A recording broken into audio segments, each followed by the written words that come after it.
To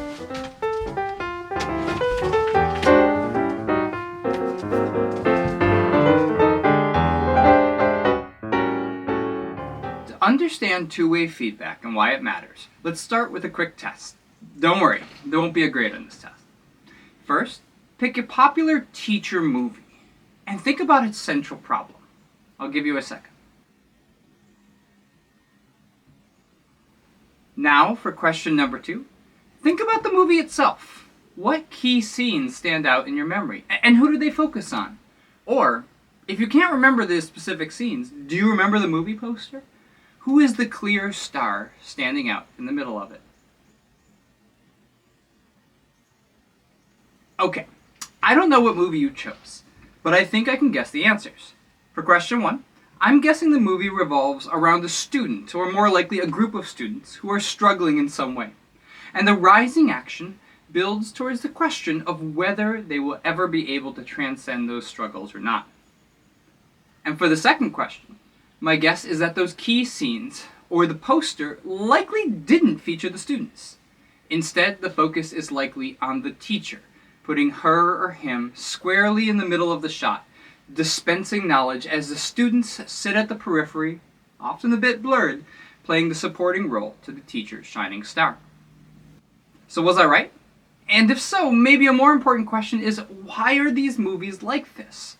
From a filmmaking standpoint, the fact that the movie posters we see and the main moments we remember don't prominently feature the protagonist whose plight drives the plot is actually kind of strange. I can't think of any other coming-of-age movie that does this except the teacher movies. A Harry Potter poster that puts Hagrid or Dumbledore, as important as they are, in front of Harry would be laughable. And yet we don't think twice when Robin Williams, Morgan Freeman, or Hilary Swank blocks out the students whose life transformations the movies are supposedly about. I bring this up because I think it illustrates a larger point about how we view teachers and students in the classroom. The fact that once a coming-of-age story is set in a school, the focus suddenly shifts from the student to the teacher says a lot how we, consciously or unconsciously, view the role of teachers and students. While we have come a long way in regards to recognizing that students are more than just empty pictures awaiting teacher knowledge, vestiges of it remain. And no vestige of it, besides maybe teacher movies, is more apparent than how we treat feedback in the classroom. Even with all of the larger movements in education towards student voice and agency, feedback in the classroom is still monopolized by the teacher. It is largely a one-way street, flowing in one direction from teacher to student. If feedback ever does flow back, it tends to be at the end of the semester or year on a feedback form, a place where, ironically, it can do nothing to improve the class, as the class is already over. I talk an awful lot about how to improve feedback, but one of the most high-impact feedback moves we can do is not actually something that we do. Instead, it is to open our classes to feedback from students through purposeful use of two-way feedback, where feedback is regularly flowing back and forth between student and teacher. The first reason for this is that feedback makes anything better. In We Got This by Cornelius Minor, which is one of the first books that got me really thinking about two-way feedback, Cornelius Minor says, feedback is an essential part of the design process. Expert filmmakers, expert authors, expert fashion designers, they always seek test audiences and reviewers because no creator of anything can perfectly guess the needs and reactions of an audience. The same is true for teaching, and opening oneself up to feedback can make a massive impact on one's lessons and approaches.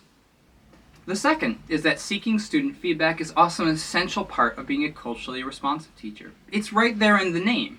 In order to respond, by definition, someone else must talk first, which is why culturally responsive frameworks tend to begin with listening.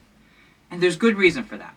When teachers listen to students about the class, they will get valuable tips for improving the class, but they will also get valuable tips for working with the students because they will get windows into the students' thoughts and interests and stories, all of which can aid them in engaging those students and inspiring and connecting with them and ultimately teaching.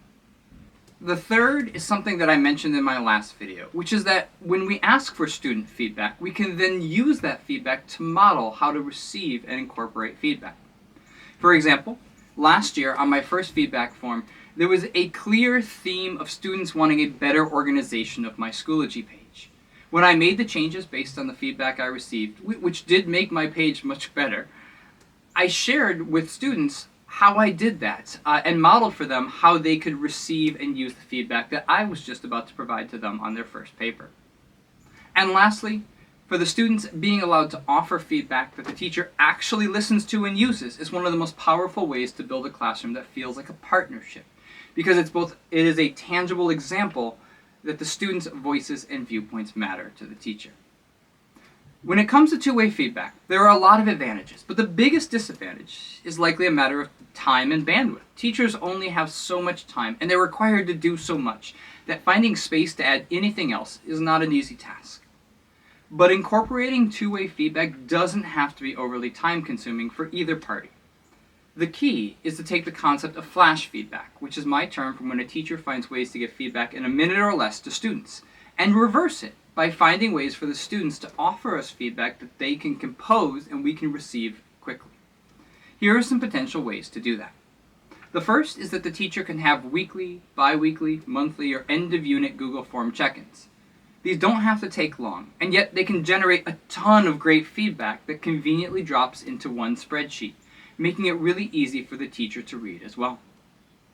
I also talked about this in my last video, but when teachers create space in conferences with students for those students to give voice to the places where they're struggling or the things they're not understanding, it improves the quality of the conference, but it also acts as free feedback for the teacher if the teacher's listening. Teachers can also ask for targeted feedback on specific things in the same way they can offer targeted feedback on specific skills. After a first writing unit, the teacher can ask how she can better support students in their writing process the next time. After the first Socratic dialogue of the year, the teacher can ask how both the students and he can make the next dialogue even more meaningful. We can also identify unused or underused space to seek feedback from students. I now use passing time on Tuesdays and Thursdays, a time where I'm normally chatting with students anyhow, to purposefully go out, notebook in hand, and seek feedback from students on how the class is going. And maybe the most important, least intrusive way to get flash feedback from the students is simply to open oneself to hearing the students. In her book, You're Not Listening, Kate Murphy says, "Listening is more of a mindset than a checklist of do's and don'ts." And Cornelius Minor says that everything our students do and say is communication. Put those two together, and if one approaches each day with a listening stance, it's remarkable what we can learn. Speaking of Cornelius Minor, towards the end of his book, he calls careful listening to students a superpower and a revolutionary act. And I suspect he's right on both accounts. My evidence?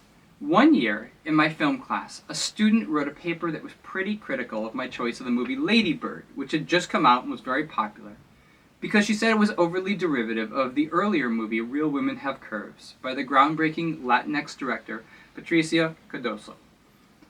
I didn't know about Real Women Have Curves or Patricia Cardoso at the time, but as a teacher, I could have taken her criticism of my choice of movie as a challenge that I needed to defend myself against. But instead, I sat down one day and asked her to tell me more, to give me more feedback, and she filled me in on how there was indeed a large amount of controversy concerning this. Then, 4 months later, in the middle of July, I got this email from her. It said, "Dear Mr. Johnson, I just wanted to thank you because your response to my essay on Lady Bird and Real Women Have Curves was very important to me. I felt listened to and assured that you were committed to creating a classroom that was culturally respectful and relevant to people from many different backgrounds. It's actually very rare to get a response that respects and includes the minority perspective when something like what I addressed is brought up. You are one of the only teachers that has done that for me. It is a strongly impactful gift. Thank you very much. With gratitude, student." It is worth noting that I didn't do all that much here. There was no Robin Williams standing on a desk moment or Edward James Olmos inspirational speech. All I did was ask for her feedback and listen. And yet the student felt driven to thank me 4 months later in the middle of the summer after her senior year. That felt like a superpower indeed. And now I have a much better and more original film to show during that coming of age unit. So this year, especially given what a year of transition is likely to be, it might be worth thinking of ways to incorporate two-way feedback, and especially two-way flash feedback, into your classes. Thank you for watching, and a particular thanks to Deborah Walter, author of the amazing book Restorative Literacies, who was the first person who told me that my next book after flash feedback should be a book on flash feedback from students.